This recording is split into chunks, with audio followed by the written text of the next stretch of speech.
Have you ever wondered where to install smoke alarms in the residential dwelling? Hi, I'm Chief Joe Bruni. Installation of the typical smoke alarm or smoke detector is very important as to location.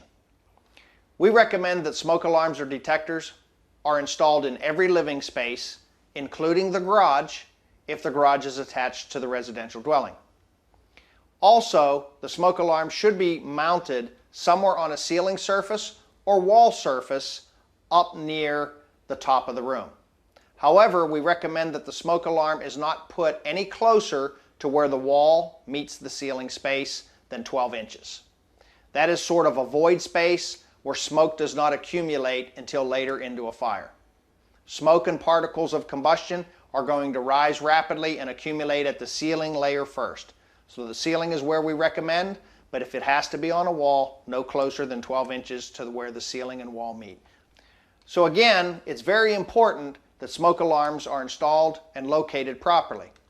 Inside the hallway outside of the bedrooms is sufficient to cover the living space of possibly the living room area and the hallway area, and a smoke alarm in each bedroom in case a fire develops when the bedroom door is closed and the fire actually started inside of one of the bedrooms. I'm Chief Joe Bruni. Stay safe.